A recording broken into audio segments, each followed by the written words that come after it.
Yeah, so, buti na lang yung asawa ko sa mga nagsusul sa akin na baka may iba. So, mga loves, hanap tayo ng tsinelas. Okay, ang dumi ng bahay ni Ate Mary Ann. Kailangan ko nang maglinis dito, mga loves. Kailangan ko nang mag-vacuum. Ay, bukas na kaya wala si Tami. So, kaya ngayong araw is tingnan nyo tong buhok ko. Hindi talaga, kalkag yun. Kalkag ang buhok ni Inday Mary Ann. Mamaya punta ako sa labas. Mag-harvest po tayo mamaya ng ating kangkong kasi yun yung lulutuin ko mamayang hapon. Pero kakain lang po ako no. Kasi 12:80 na lang Minsan na kayo mga labsa, hindi man ako naliligo. Nagpahid-pahid ng taong si Demery and mga labs. At saka ang dami nating harvest kahapon na ito cucumber. So, ako kung paano po ito lutuin mga loves, yung cucumber, or paano mag-pickled ng cucumber, kasi talagang marami-rami din ito. And, yun yung gawin ko. Hindi ko alam kung ano kakainin ni Mr. Pero ako gusto kong kumain ng rice. Mag-rice po tayo. Hanap tayo ng rice mga loves. Tanungin ko si Mr. Baka gusto niya ng baka gusto niya ng something, alam niyo na, tanongin natin siya kasi nandun siya sa labas, naninigarilyo, no? Naninigarilyo. Do you want something for lunch? I need to clean this up also. Tomorrow is cleaning the here. You working tomorrow, love? What time where is it? Manhattan? Probably look at it. Maybe it's moldy. You're eating moldy. Wala, it's moldy, love. There is in there. Whatever. It smells bad. Why are you eating moldy food? Stomach, you like something. That's why you wonder why you always have stomach pain. Now I am gonna look how to pickle this thing.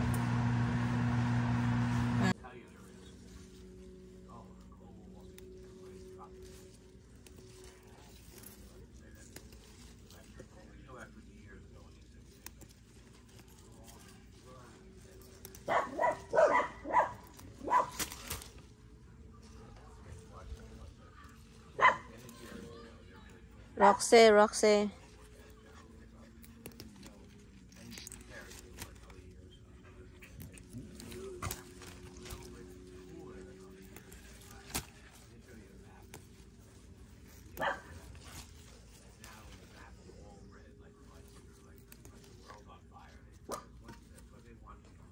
do you wanna go inside? Do you wanna go inside, Roxy?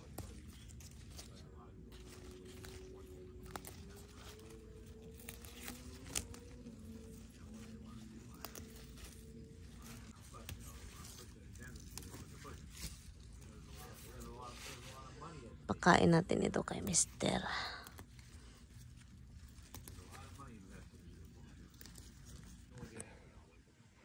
Ito ang dumi ng kamay ko. Ito na yung ating harvest mga loves. Naupaw siya. Upaw. Ngayon labas po tayo. Wala si Mr. Iniwan po akong nag-iisa dito sa bahay kasi trabaho siya. Hindi ako ginising. Pero okay lang yan. So kasi nasanay na ako. Kasi tinawagan ko agad siya pagising ko. Sabi ko, asan ka na dong? Umalis day, hindi nagpaalam day. Sabi pa niya sa akin, umalis ako kasi humihilik daw ako Humihilik daw ako, saka hindi niya ako gising basta madisturbo ang aking tulog. So ngayon, lalabas na lang ako mga labs. Mag-widwalk, maglinis ako doon sa ating front yard. Maglinis tayo sa front yard at saka sa side yard, sa front yard, sa sa backyard yan. Saka magkuha ko ng damo. Magsuot lang ako ng aking uniform mga labs. Uniform pa more. Lagi. Magsuot ito yung uniform ko. Kapag magsuot na ako nito, alam na ng mga kapitbahay, garden time tayo. So, brabagul. Yan, nakahanap na naman tayo ng mga labs. Dahon. Dahon. Ano to? ano ng ibon, oh. Dalawa na, magkaiba yung kulay, oh. Dalawa. And, tapos na ako mga loves. Grabe yung pagod ko, Roxy. Mama, so tired. Clumsy man lagi.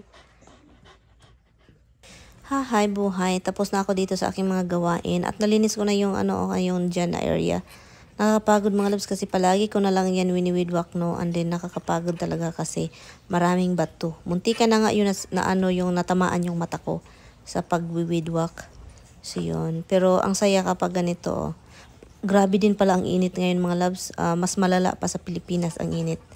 At saka nagka-poison ivy pa ako. O diba? Saan ka pa yan? Ganito na lang talaga yung buhay ko.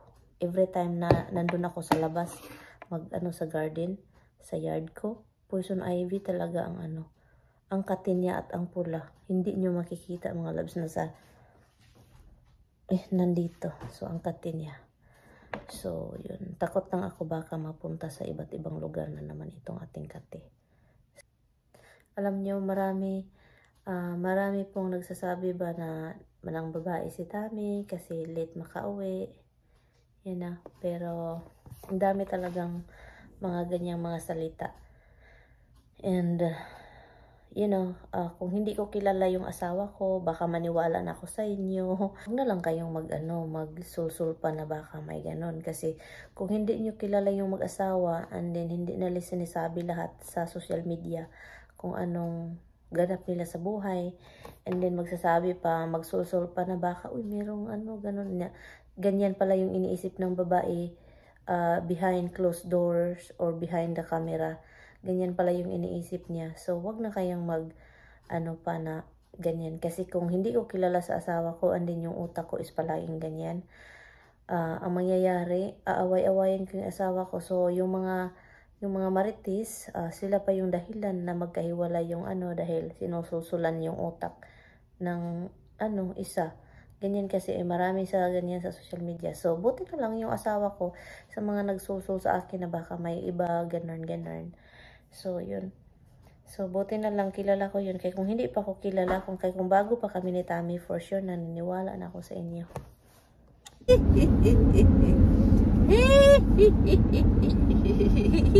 Hello, my husband look at me like I'm a weirdo.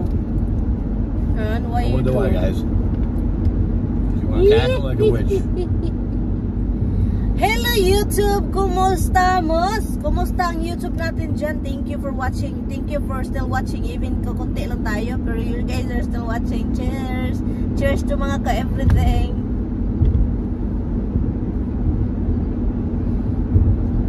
Tami got me a chocolate mint.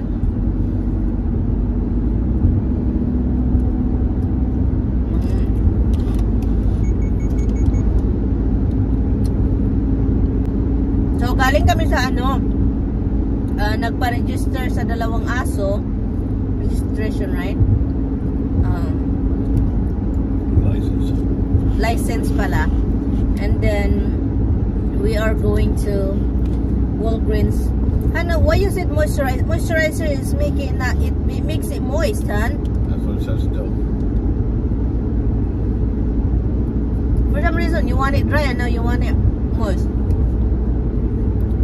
I would think you try it out, but they say no. So what is that really? Atopic dermatitis. It tastes weird, honey. I don't know, what is that? Anyway, so yan, pagkatapos nito, ang dami kong ginagawa sa bahay. Nagluluto pa ako. Pero kailangan kong samahan ng asawa ko. Hiding. Walgreens. So I'm not going over here. You go in, you look. What kind of moisturizer? I have no idea. You don't That's even usually research? right there. I'll go over there. I'll go over here. I'll go right here. Maybe you can research before you buy. I don't care, just moisturizer. You want to come in and look or no? I'm vlogging. Okay. And also I'm gonna eat it. Continue, okay? Yeah.